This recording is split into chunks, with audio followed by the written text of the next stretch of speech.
speaking of Twitter, are you ready for the Twitter round? Yes. Okay. I hope. Yes. So I am here with Chelsea Pelleriti, and we are going to let Twitter interview you. Oh God. Okay. Are you ready? I hope so. I think there's some good like Bob's Burgers questions in here. There are. So like we're going to, yes, we were going to start with the stats, and these can be pretty quick. And then we'll move into Bob's Burgers. First of all, Twitter stole most of my questions. So I'm glad that we are doing this recap, but Randy wanted to know, do you have a favorite question that you ask your students that gets the students arguing and eventually questioning reality? Questioning reality. I don't know if they take my class seriously enough to question reality. Something that comes to mind, I don't know if questioning reality is the right outcome here, but basically students don't believe that z-scoring is just a scale change and not a distribution change. So one time a student just like did not believe me. And so I had to like prove to them, and I did a bunch of simulations with data and showed them like, let's look at the scatter plots. Does the relationship change? No, just the numbers on the x-axis. And they just can't believe it. A lot of students will say things on exams like, oh, like if you z-score, your predictions will be better. And I always have to be like, no, your effect sizes will just be more interpretable. So that one seems to really get them. I don't know if that's because z-scores are associated with a z distribution, so they think distribution. Yeah, you start putting it together. But that they can't believe it. They just sometimes they still don't believe me. Like sometimes I've like sent them this. I have like a Jupyter notebook that I send them of this, and they're like, "Oh, well, I don't know." And I'm like, "Well, okay, you can believe me and be right or not, but I promise you it doesn't change the distribution of your data." That is amazing. I'm not going to get us off because I can go on a huge tangent about that.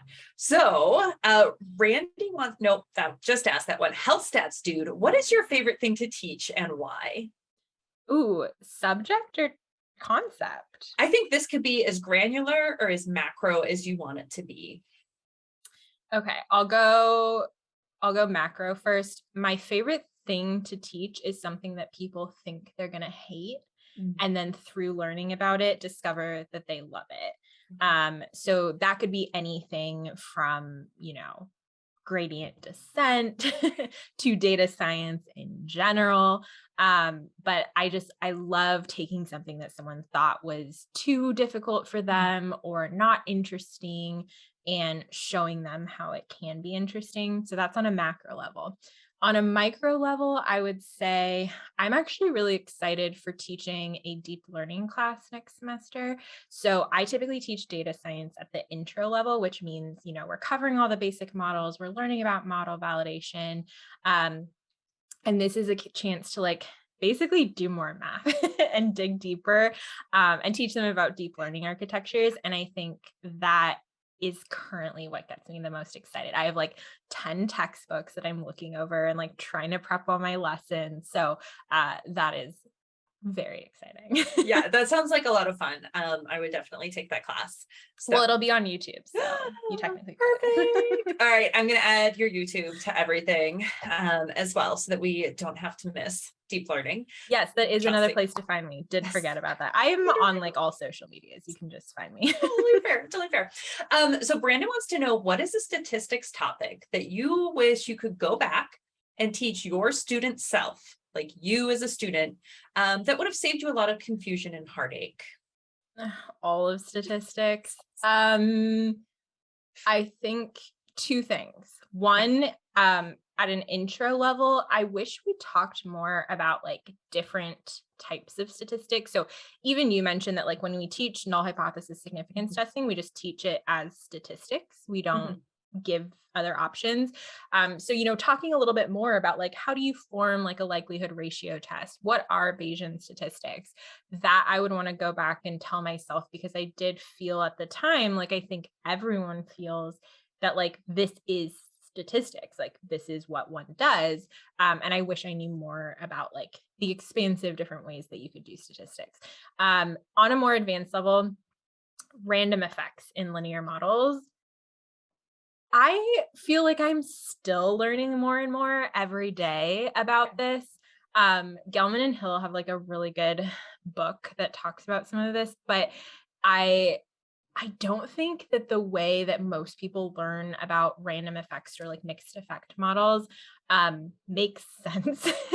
um, and in fact, I mean, I have quantitative evidence that this is the case because I do a little consulting on the side, like casual consulting, and probably about half of the consultations I have are about mixed effect models and like how to appropriately use them and interpret them. So I think telling people like, why would we use a random effect? Like, what's the purpose? Why bother doing all the fancy partial pooling and math that goes into that? I wish I could tell myself that earlier because I think I didn't quite grasp how powerful it can be, but also the limitations around like when it's going to be the most useful. And that would have saved me a lot of heartache, and probably I would have been able to help more people also understand that if I understood that earlier. Yeah, that's fair. It's fair. All right. So Mike has 3 questions. Yes, very curious. I'm going to ask you to restrain yourself on this one. Okay. But Mike asks, but what is the point of Bayesian p-values? Oh, okay. This is a good one. So Bayesian p-values are very like regular p-values, but used in a really different context. So we all know that p-values are basically a measure of how extreme an observation is compared to some distribution. So for instance, we usually say, oh, if there's no effect, how extreme is what we saw? And Bayesian p-values are the same thing, but at least the way that I've seen them used most is as a posterior predictive check. So we talked about earlier that posteriors are like, what do I believe once I combine the evidence and what I believed before? And you always want to make sure that your posterior distribution is realistic. And so we do that using posterior predictive checks. It's basically saying, is this posterior distribution, all these parameters that we've now estimated, is this something where like we could generate data that like looks like it makes sense, or generate data that looks like the data that we have? So it's basically a way of seeing like, is your posterior realistic, or did you do something very wrong? And a Bayesian p-value is a way of measuring that, because if your posterior distribution, if the samples from it do not look like real life data, you probably did something wrong. So you're measuring like, oh, is my posterior giving me data that's like a lot more extreme than real data? So that's how they're useful, posterior predictive checks. I love it. So can a Bayesian do exploratory data analysis, or does that influence your prior? I don't know. I mean, what is a prior if not things that you learned from other experience? So I don't know. You should ask like a real Bayesian, like theoretician.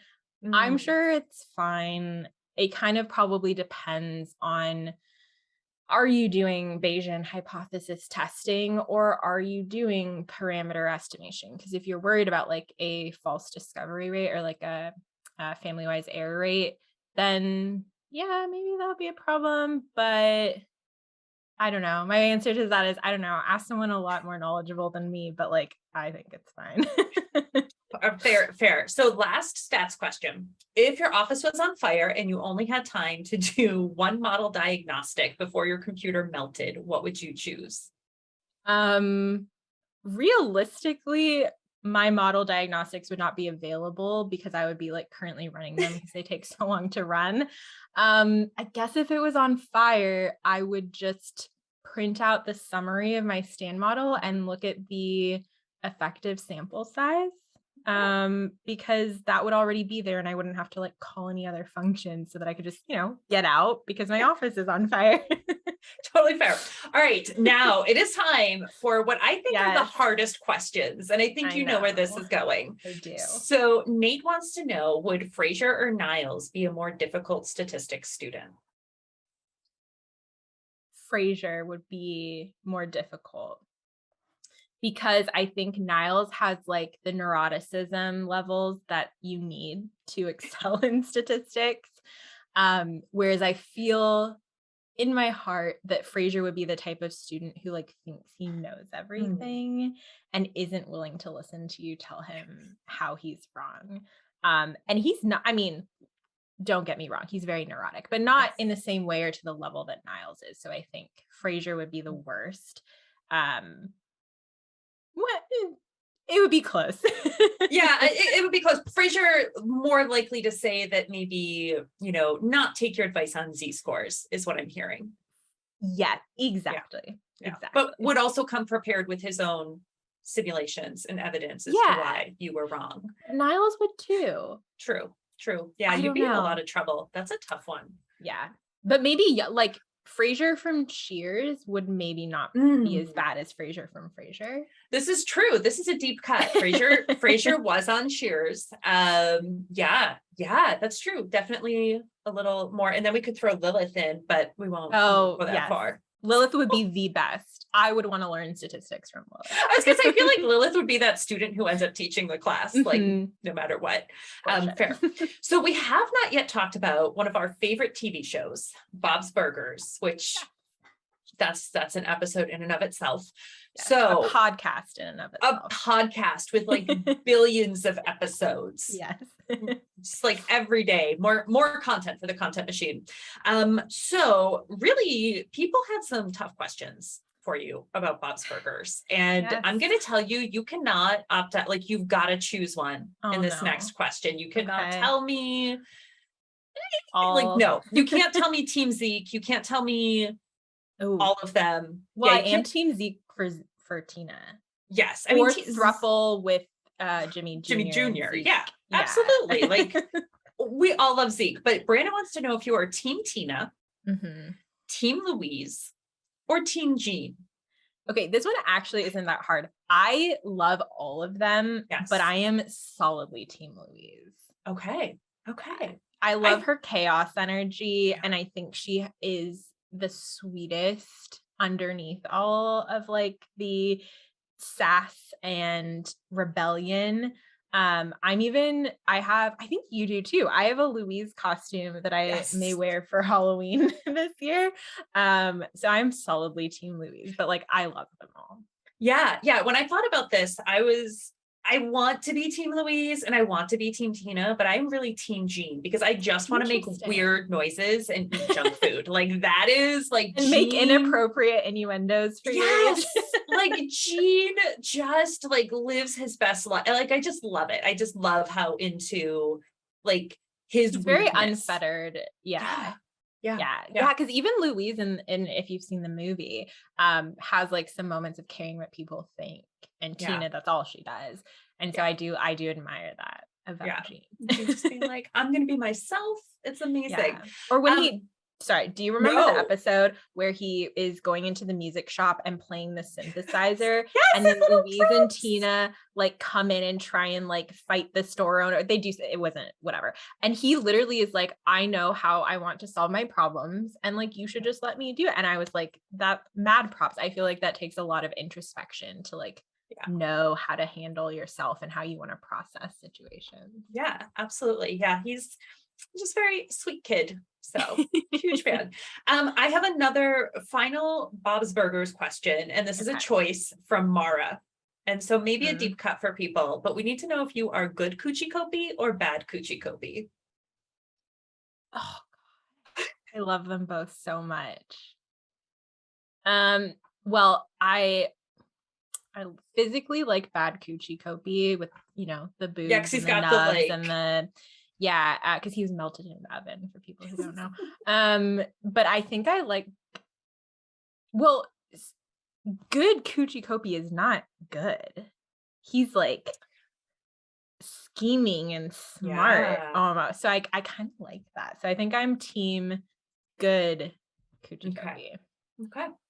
Is there anything else you want to add about or talk about before we kind of come to an end? I mean, I know we could talk about Bob's Burgers for like another hour, but and we have. No, I don't think so. I mean, follow me on all the places, especially if they're not Twitter, in case that goes down. But yeah, I don't know. I enjoy making content and like being friends with all you small, I love this phrase people say on Twitter, my little like pocket friends. Cause you like have your Pocket phone friends. you have your phone in your pocket. And so it's like your friends that you interact mostly with like on your little phone through Twitter. So I love all my pocket friends.